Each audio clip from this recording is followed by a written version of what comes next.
அமரர் கல்கியின் சிவகாமியின் சபதம் பாகம் 2 11ஆம் அத்தியாயம். பயங்கொள்ளி பல்லவன்.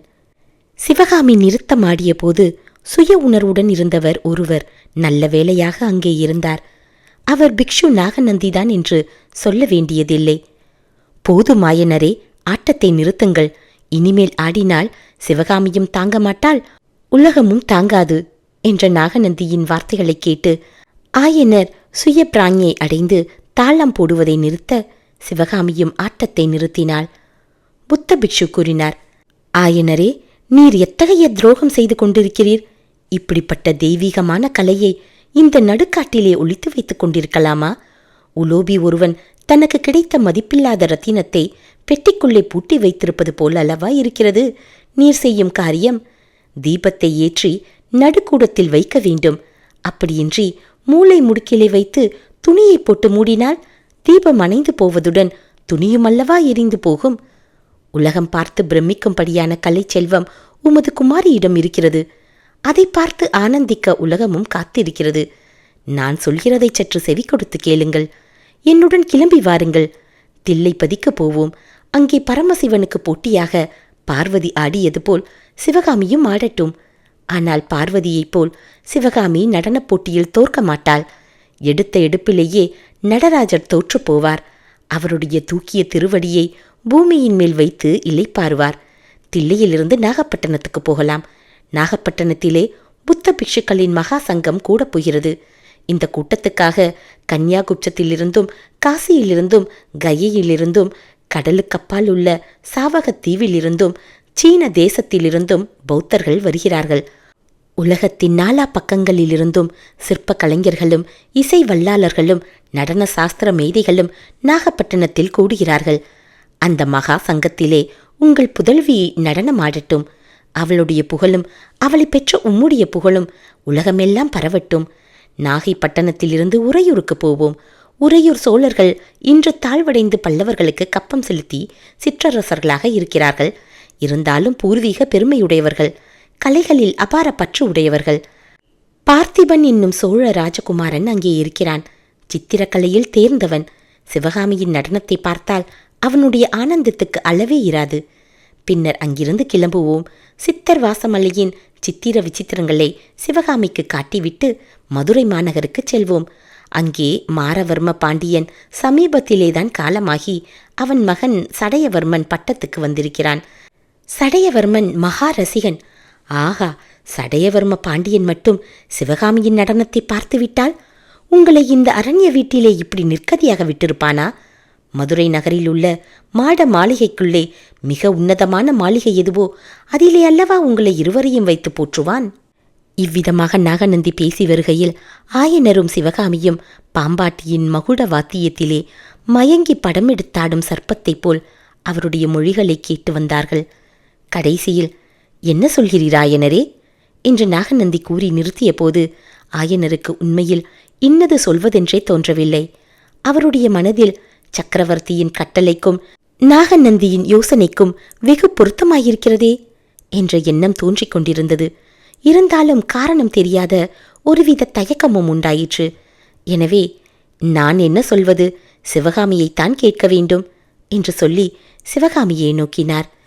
சிவகாமிக்கோ சிதம்பரத்தையும் நாகப்பட்டினத்தையும் உறையூரையும் மதுரையும் பற்றி கேட்டபோது அங்கெல்லாம் அவள் போவது போலவும் பல்லாயிரக்கணக்கான மக்களின் முன்னே ஆடுவது போலவும் அவர்களுடைய பாராட்டுதலை பெற்று மகிழ்வது போலவும் மனக்கண் முன்னால் தோன்றிக்கொண்டே வந்தது.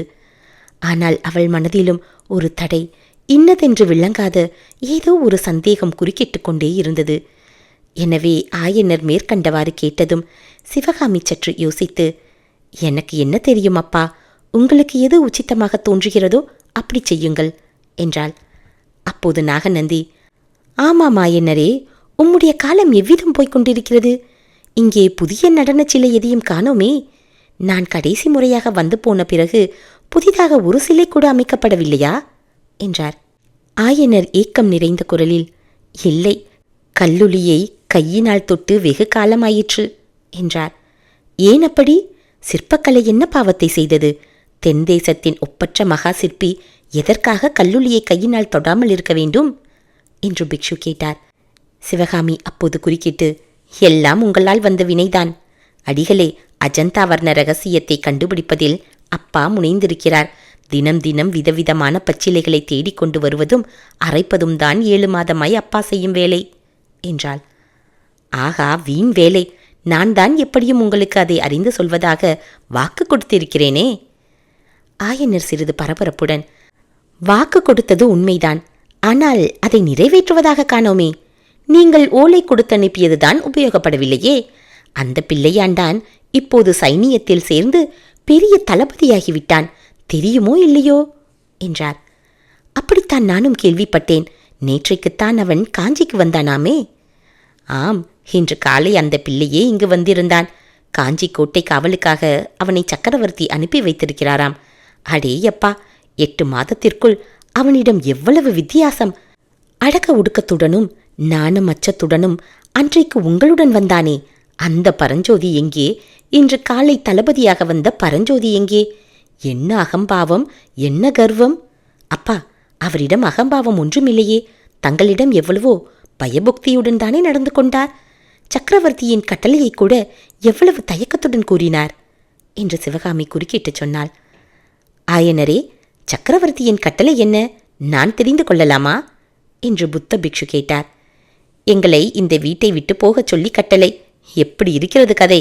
இந்த மகேந்திர பல்லவர் ஒரு காலத்தில் சிற்பக்கலையில் எவ்வளவு பற்று உடையவராயிருந்தார். அவரை பற்றி நான் என்னவெல்லாம் எண்ணியிருந்தேன் என்று ஆயனர் எதையோ பறிகொடுத்துவிட்ட குரலில் கூறினார். நானும் உங்கள் சக்கரவர்த்தியை பற்றி என்னவெல்லாமோ எண்ணியிருந்தேன். அவருடைய சாமர்த்தியம் இப்போதுதான் தெரிகிறது. உங்கள் சக்கரவர்த்தி எப்பேற்பட்ட காரியத்தை சாதித்திருக்கிறார் தெரியுமா ஆயனரே? பல்லவ சைனியத்தில் 50,000 வீரர்களுக்கு மேலே இருக்க மாட்டார்கள். இந்த அற்ப சைனியத்தை வைத்துக்கொண்டு கடல் போன்ற வாதாபி சைனியத்தை 8 மாதத்துக்கு மேலே வடபெண்ணை கரையிலேயே நிறுத்தி வைத்திருந்தார். மகேந்திர பல்லவர் வெகு கெட்டிக்காரராயனரே, வெகு கெட்டிக்காரர். இருக்கட்டும், பரஞ்சோதி தான் போன காரியத்தை பற்றி என்ன சொன்னான்? ஓலையை என்ன செய்தானாம்? அதை பற்றி நீங்கள் ஒன்றும் கேட்கவில்லையா என்று புத்த பிக்ஷு வினவினார். கேட்காமல் என்ன?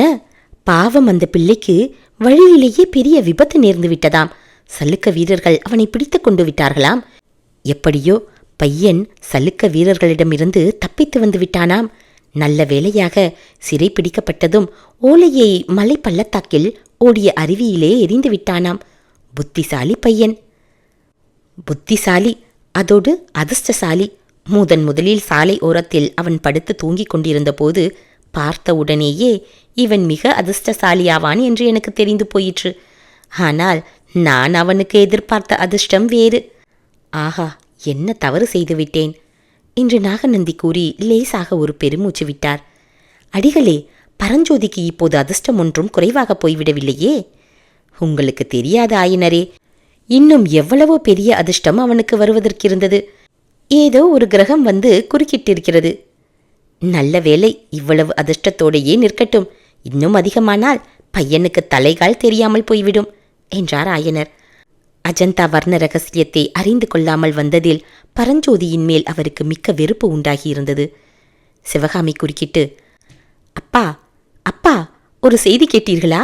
மகேந்திர சக்கரவர்த்தி ஒருவேளை பல்லவ ராஜ்யம் மாமல்லருக்கு இல்லை என்று சொல்லிவிட்டு பரஞ்சோதிக்கு கொடுத்தாலும் கொடுத்து விடுவாராம். ஜனங்கள் அப்படி பேசிக்கொள்வதாக சாரதி கண்ணபிரான் சொன்னார் என்று கூறிவிட்டு கன்னங்கள் குழைய கலகல என்று சிரித்தாள். யார் கண்ணபிரானா? அவன் கிடக்கிறான் பைத்தியக்காரன். இப்படித்தான் ஏதாவது உளறுவான் என்றார் ஆயனர். அப்போது நாகநந்தி, இல்லை ஆயனரே, இல்லை. சாரதி கண்ணபிரான் சொன்னது அப்படியொன்றும் உளறல் இல்லை. அவன் சொன்னபடி நடந்தால் அதில் எனக்கு வியப்பீராது. காஞ்சி சிங்காதனத்தில் பயங்கொள்ளி பல்லவனை வைத்து பட்டம் கட்டுவதைக் காட்டிலும் பரஞ்சோதிக்கு ராஜ்யத்தை கொடுப்பதே வீர மகேந்திர பல்லவருக்கு உகப்பாயிருக்கும் என்றார். 11ஆம் அத்தியாயம் நிறைவு பெற்றது. 12ஆம் அத்தியாயம் உள்ள புயல். எதிர்பாராத நேரத்தில் வானத்திலிருந்து ஒரு மின்னல் பாய்ந்து வந்து மண்டையை பீறிக்கொண்டு தேகத்துக்குள் பாய்வது போன்ற உணர்ச்சி பயங்கொள்ளி பல்லவன் என்ற சொற்களை கேட்டதும் சிவகாமிக்கு ஏற்பட்டது. ஆயனரும் திடுக்கிட்டவராய், அடிகளே, என்ன சொல்கிறீர்கள்? பயங்கொள்ளி பல்லவன் யார் என்று கேட்டார்.